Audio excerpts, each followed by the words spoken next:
بحر مردار، جسے سالٹ سی بھی کہتے ہیں، یہ سمندر کا ایک ایسا حصہ ہے جس میں کوئی جاندار زندہ نہیں رہ سکتا، اس لیے اسے بحر مردار کہا جاتا ہے۔ اس کے مغرب میں اسرائیل اور مشرق میں اردن واقع ہے۔ اس کا پانی حد سے زیادہ نمکین ہے اور اس کے ارد گرد کی زمین، جو کبھی دنیا کی سب سے زیادہ سرسبز و شاداب زمین تھی، بنجر اور صحرائی زمین میں تبدیل ہو چکی ہے۔ اس کی اصل وجہ یہ ہے کہ آج سے ہزاروں سال پہلے یہ جگہ قوم لوط کا مسکن تھی۔ یہ علاقہ 5 بڑے شہروں پر مشتمل تھا اور سدوم ان شہروں کا دارالحکومت اور مرکز سمجھا جاتا تھا۔ یہ علاقے نہایت سرسبز و شاداب تھے، باغات کی کثرت تھی اور لہلہاتے کھیت یہاں کے باسیوں کی ضرورت سے کہیں زیادہ تھے۔ یہاں کے رہائشی بہت فاسق و فاجر، انتہائی بد فطرت، بے حد بد کردار اور بہت سے گناہوں میں مبتلا تھے۔ وہ راہگیروں کو لوٹ لیتے اور سرے عام برائیاں کرنے کے عادی تھے۔ دنیا کی کوئی ایسی برائی نہیں تھی جو ان میں موجود نہ ہو، اور یہ دنیا کی سرکش اور بد اخلاق قوم تھی۔ ان سب برائیوں کے ساتھ ساتھ انہوں نے بے حیائی کا ایک نیا کام شروع کیا، جس کا تصور بھی ان سے پہلے کسی انسان نے نہیں کیا تھا۔ چونکہ قوم لوط کی بستی میں بہت خوشحالی تھی، تو بہت سے لوگ مہمان بن کر ان آبادیوں میں آیا کرتے تھے۔ شہر کے لوگوں کو مہمان نوازی کرنی پڑتی، اور یہ بات ان لوگوں کو بالکل بھی پسند نہ تھی۔ ان کے خیال میں ان کی بستیوں کے پھلوں، اناج اور سبزیوں پر صرف انہی کا حق ہے۔ ان کی خواہش تھی کہ دوسری بستیوں کے لوگ ان کے علاقوں میں نہ آئیں۔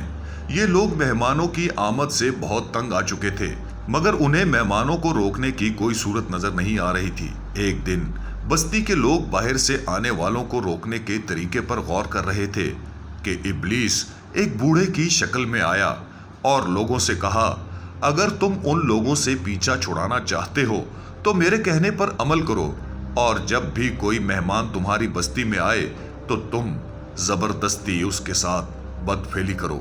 دوسرے دن ابلیس خود ایک نوجوان لڑکے کے بھیس میں آیا اور ان لوگوں سے بدفعلی کروائی۔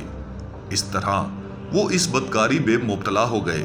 وہ کھلم کھلا یہ فعل کرتے اور پھر اس پر خوش بھی ہوتے۔ تو اس وقت اللہ نے سیدنا لوط علیہ السلام کو نبی بنا کر اس قوم کی اصلاح کے لیے بھیجا۔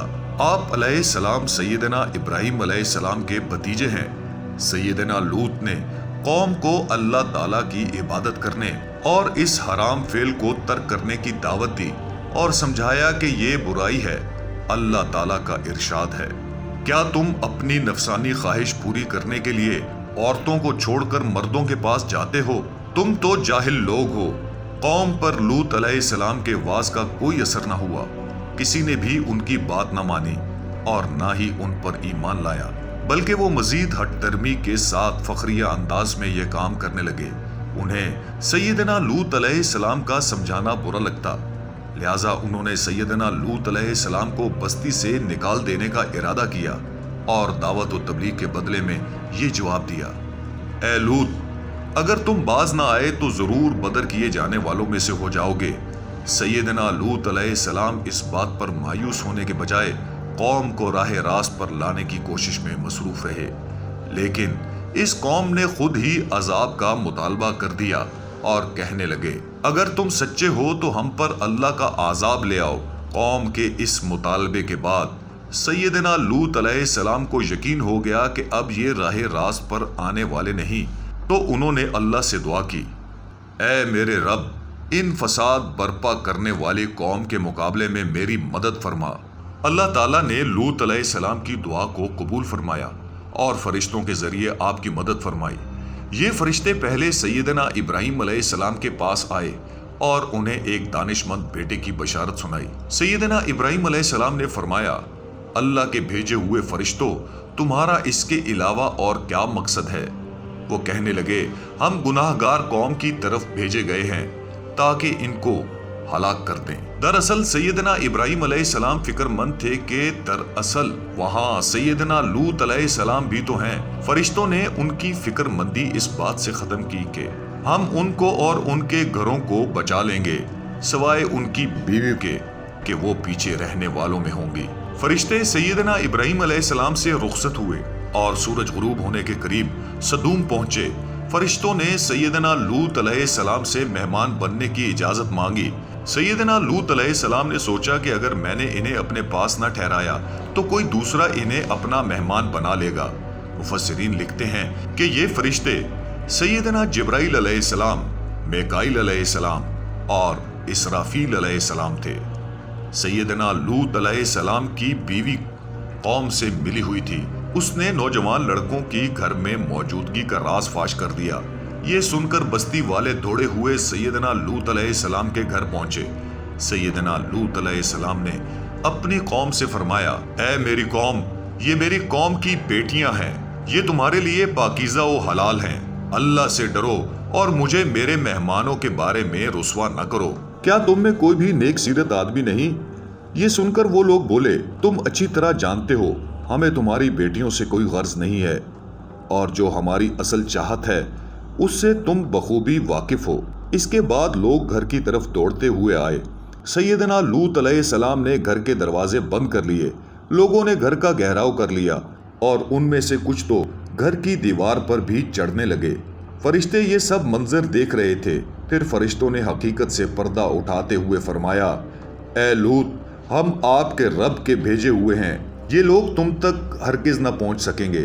آپ اپنے گھر والوں کو رات کے کسی حصہ میں لے کر نکل جائیں اور کوئی بھی مڑ کر پیچھے نہ دیکھے۔